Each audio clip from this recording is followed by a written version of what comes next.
Today's topic, neurohacking light therapy, featuring the GRT light. Welcome to today's Hologram podcast, brought to you and sponsored by Quantum Neurology Rehabilitation and BrainShock.com. Every major science publication and cutting-edge physicist is describing our universe as a hologram. I'm suggesting that we describe our human body as a hologram too. For more information on this concept, you can watch my podcast series on the human hologram, or you could read my book, Holographic Healing, available on Amazon. I'm your host, Dr. George Gonzalez. I'm the founder of Quantum Neurology and the founder of BrainShock.com. This show is for education and entertainment purposes only. It is not intended to examine, treat, diagnose, cure any illness, injury, infection, or condition. It is to present concepts and possibilities that the listener or viewer can investigate further. Concepts presented are my personal opinions and are not promises or guarantees of outcome. Each person's results may vary. Please take your health into your own hands, do your own research, and ask the advice of an expert when dealing with your own personal health or life issues. Today's topic of neurohacking light therapy is a very large conversation, and we'll be discussing this today in more depth and possibly have guests on this topic in the future. If there's any aspect of this conversation that you want to ask questions about or us to explore in more detail in the future, please email us at info@quantumneurology.com. So before we get into it today, before we get into neurohacking light therapy, we need to understand a little bit of background information first. And first of all, we need to understand that our body is made of light. And this is part of that holographic concept of that I was speaking of, the holographic nature of the nervous system. Now, we say that the body is made of light. There's a physicist named Fritz Albert Popp in Europe who discovered that every cell in the nervous system emits light. It emits intelligent light in which all the cells communicate to one another in. And this allows for communication at the speed of light within the nervous system. And this was a big deal because before we knew that light was the communication field of the body, there was a gap of understanding on how could certain activities be done faster than the speed of neurological impulse. Certain piano players, athletes and those kind of people who have the very quick reaction time and movement ability and those kind of things, they were moving faster than the nerve signals allowed. Where when we look at the light body communication, the communication within the light field of the body occurring at the speed of light, this allows for that understanding of communication. So I just mentioned the concept of the light body. The light body is a concept that I refer to in my book, Holographic Healing. And what we're describing is that every cell is emitting light, and it's intelligent light. And we could talk about that as a concept, but the light body concept is understanding that the sum total of all the light generated from every cell of your body, the trillions and trillions of cells of the body emitting light, that field of light we refer to as the light body. And I truly feel that this is who you truly are, is that field of light that your body is projecting. It contains all the non-physical attributes of yourself. That's your mind, your thoughts, your emotions, your capacity for connection with others, connection within our own environment, our spiritual connection. All these things I attribute to the light body, the non-physical self that's carried with us everywhere we go. So this is a powerful concept of understanding, and I ask you to look up my videos on the human hologram. So I've done a few videos on that concept, and I describe this in more detail there. To talk about the hardwiring of the nervous system, we talk about the brain and the spinal cord. And the brain and the spinal cord are your main nerve centers of the body. From your spinal cord, there's branches of nerves. Nerves branch out. And those nerves each go to muscle, tissue, organ, and bone. When we understand the patterns that the nerves make, we are able to identify each level of the spine that has been damaged and make associations to strategize for the patient's healing. So I want to introduce a concept that we call brain shock, and I have a website called brainshock.com. Please visit it and check it out. Any injury can cause a brain shock. A brain shock is what we describe as any injury that causes a shock to the system. And as any shock to a system will do is it'll cut off circuitry. And I talked about every nerve in our body goes to muscle, tissue, organ, and bone. So when there's circuitry that is shut off, there is circuitry that goes to these muscle, tissues, organs, and bone that gets inhibited or shut down, that causes problems in the nervous system. So a brain shock, we describe this through the idea of stepping on a nail. So you may or may not have stepped on a nail. You've probably stepped on something sharp. And when you do step on something sharp, do you push your body weight into it? No, we don't. We reflex out of that. And that's a muscle skeletal reflex. Our muscles are doing that. And so if we damage that, that's damaging the muscle part of the nervous system. The bottom of the foot could be damaged when stepping on a nail, and that's from the sensation being damaged on the bottom of the foot. And so we call that a sensory injury. So we could have a muscle skeletal injury. We could have a sensory injury from the exact same stepping on the nail. Now, if you've ever stepped on it and something, you may gasp for air, you may scream and say, ouch, your eyes may bulge out, your pupils will dilate.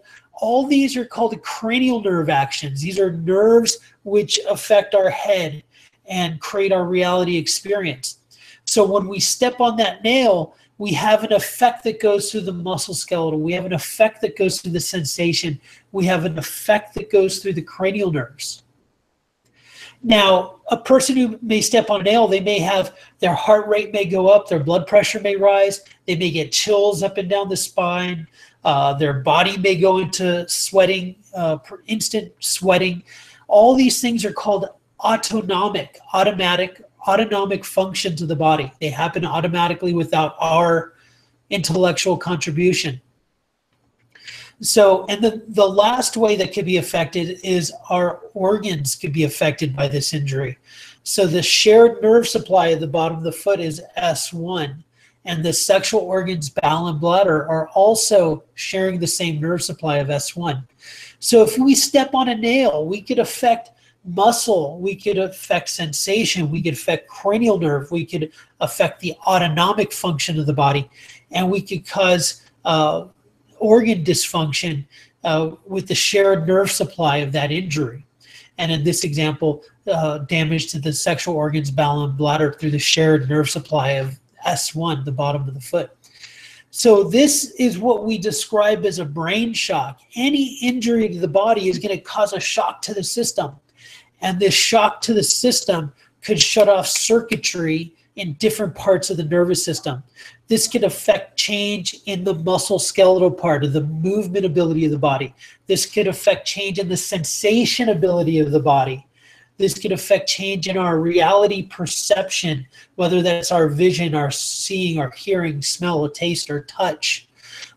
This could affect organ function of the body. And in this example is sexual organs. But if we have an injury to a different part of the body, it could affect different organs. So these concepts, we call them a brain shock.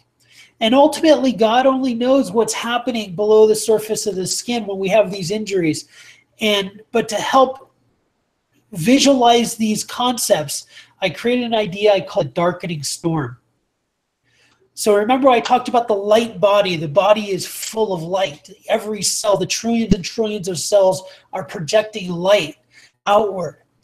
When we have an injury, I say that there's a darkening storm, that on some level there's a breakdown in communication, and I visualize that as a darkening storm that occurs throughout the light body.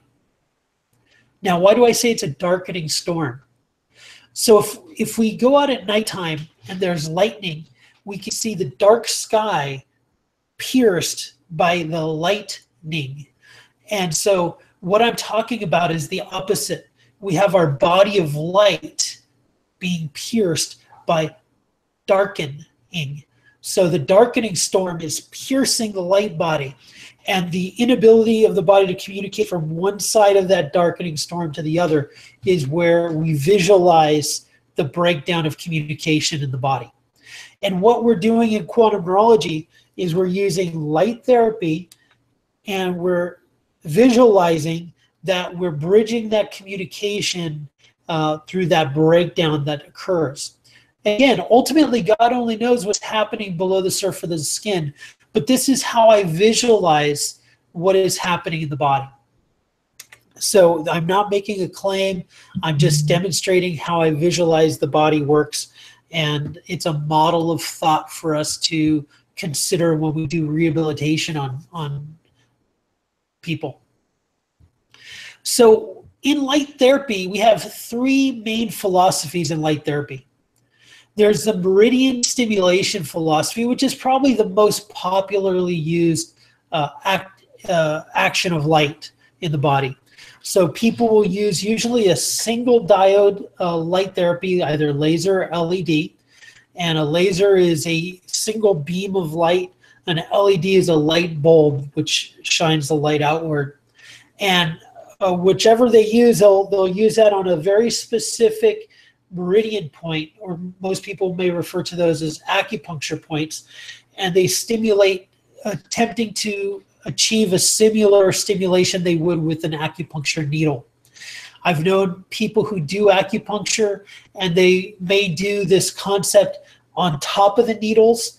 They may do it without the needles. So depending on what their goals are or what tools they have available, they may use it either way.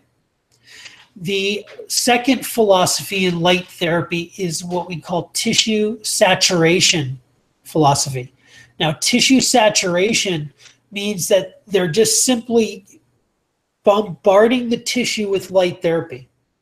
So they use this concept. They'll usually have light therapy with diodes of, tens or hundreds of diodes of lights, either laser or LED. And then they'll put that, if the shoulder hurts, they'll just put it on the shoulder.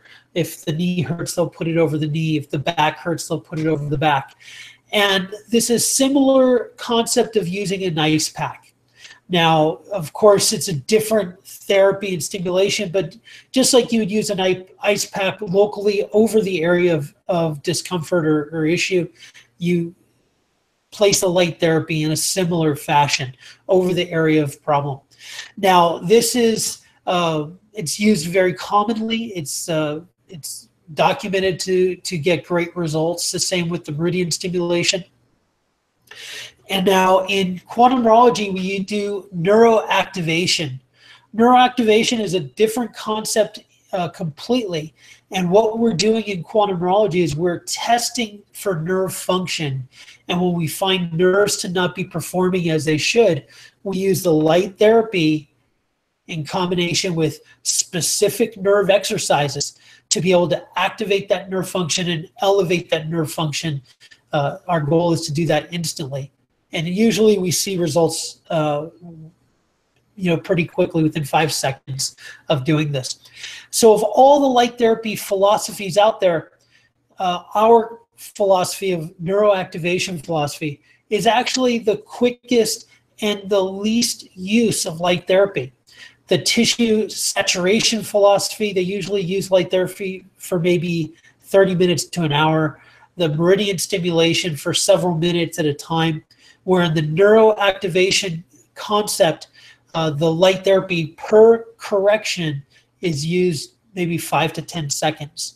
Now, because of the intensity level of light we're using, we just leave the light on the body. but in terms of isolating a correction, it only takes about 5 to 10 seconds for most patients. Now, many people have questions about light therapy devices, and I'm going to speak about the light therapy device that I use. I use the GRT light. This is a product that I developed myself. I hired an engineer and I told him what specs I want, and he designed it for me. But it's specifically designed to do quantum neurology rehabilitation. So you could use other light therapy devices and get wonderful results. I cannot comment on the duplicity of other light therapy devices for my work because I don't do research with those devices. But in general, as a concept, light therapy is beneficial across the board. So when we're talking about the GRT light, this light is a simple handheld unit that doctors can use, take with them everywhere they go. They could keep it in their pocket or in their backpack, and they can use it from room to room without having to carry heavy equipment around and those kind of ideas. This device has 4 diodes. So I don't know if you can see that in there. You have 4 diodes. You have 2 red on the outer, and the center 2 are infrared. Now the diodes, the red diodes are on constant at the moment because I pressed the R button. If I press the I for infrared, we do not see the infrared. Infrared is not visible to the naked eye. So we have 1 pulsing light to let you know that it is working. And then modes 1 through 4, you'll notice that they each have a different pulse rate. Now we use this for preventing adaptation in the nervous system. So just as you walk into a room, you may notice that the light is on. But very quickly you forget that the light is on and you just go about your day. You put on your clothes, your jewelry, your wristwatch, your earrings, your necklace, and then you very quickly adapt to those signals and you forget that you're wearing your clothes, that you're wearing your jewelry or your wristwatch. That's called adaptation. So the reason we pulse the light therapy in all 4 diodes is because we want to prevent the adaptation of the nervous system. We don't want the nervous system to get used to the stimulus. And so we have 4 different diodes, each pulsing at a different rate to prevent that adaptation as much as possible. And we use this, as I said, very quick bursts of usage for each neurological correction because we're doing the neuroactivation philosophy. Now, the GRT light is a very low intensity therapeutic device. It's 27 milliwatts maximum power. 27 milliwatts is a very low stimulus compared to what would burn somebody with light therapy would be 1 watt or 1,000 milliwatts. So 27 compared to 1,000 milliwatts is where the temperature starts to be felt in light therapy. So we're a long way away from causing any damage or burning or any of those kind of issues with this light therapy device because it is such a mild stimulus in comparison to other products out there on the market.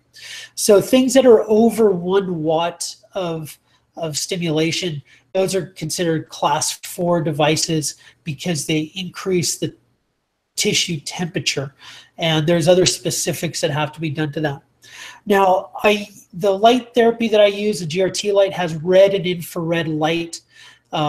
This is a powerful combination of light therapy because the red provides superficial stimulation of the body, or what is described as superficial stimulation, and infrared is described as having deep penetrating, and many documents say it penetrates down to the bone. I'm not making those claims for this light, just the concept of light therapy in general. So the concepts of light therapy being superficial and deep penetrating for red and infrared, and we have those 2 concepts combined in the GRT light.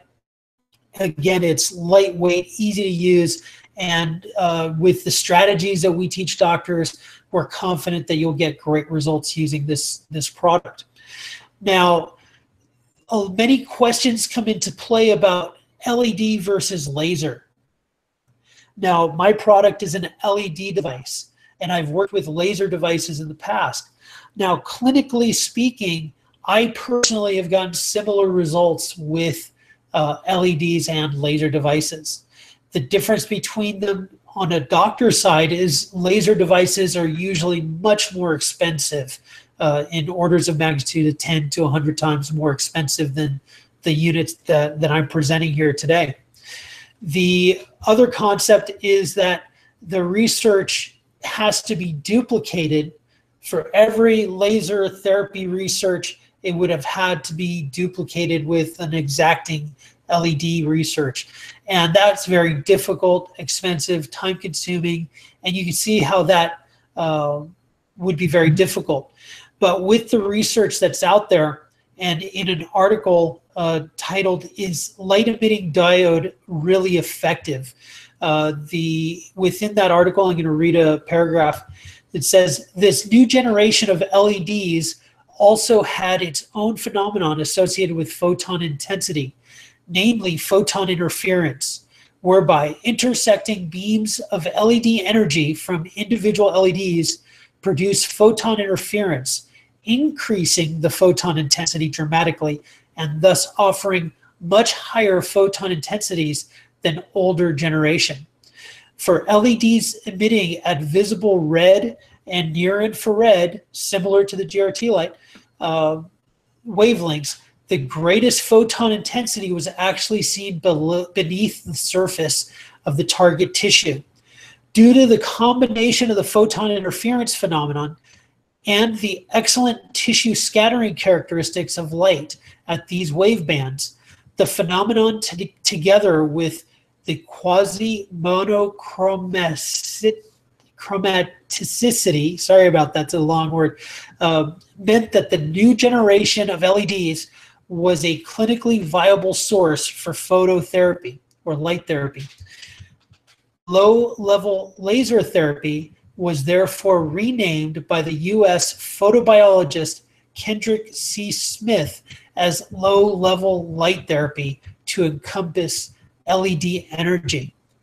So I know that might have been a little bit of heavy language there, but the ultimate idea is that the people who are in charge of this field of study decided that LED and laser have similarities in therapeutic effect. So they, instead of calling LLLT, low-level laser therapy, they decided that LLLT stands for low-level light therapy, so that it could include the concept of LED as well as laser therapy. So that's a big deal in this industry.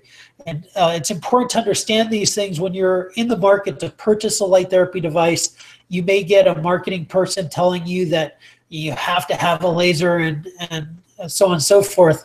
And of course, they're charging 10 to 100 times the price of the products that we're talking about.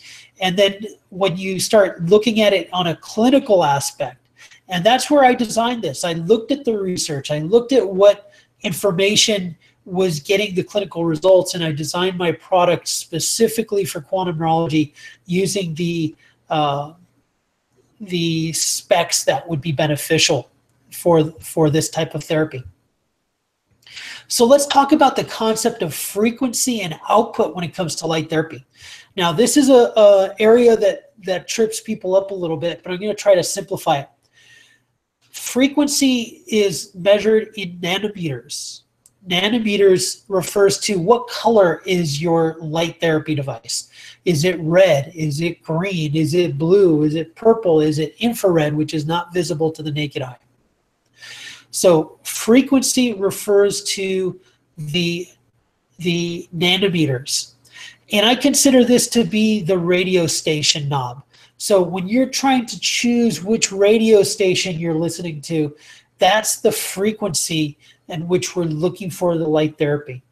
Now, the output is the volume of the radio station, so to say. So if we choose a red radio station. Red occurs between 600 and 700 nanometers, roughly, give or take a few nanometers there. But roughly between 600 and 700 nanometers is red light. And then we have output, the volume. As I mentioned, my light therapy device is at 27 milliwatts. And there is no volume knob on most light therapy devices. My light therapy device does not have a volume knob. So it's locked in at 27 milliwatts. But if you were to have a volume knob on a light therapy device, you could turn that volume up, and what you're turning up is the wattage. Wattage.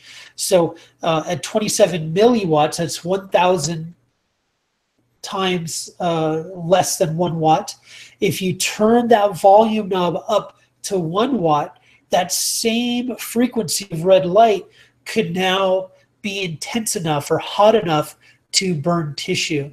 And then that intensity could be raised up higher and higher. And there's light therapy devices out there with several watts of power.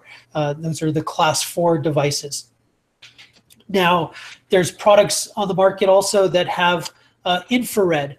Now, infrared as a guideline is from, or near infrared is from 700 to 1,000 nanometers is called near infrared, and over 1,000 nanometers is just called infrared or far infrared. So, and those are just general guidelines. It's not written in stone there.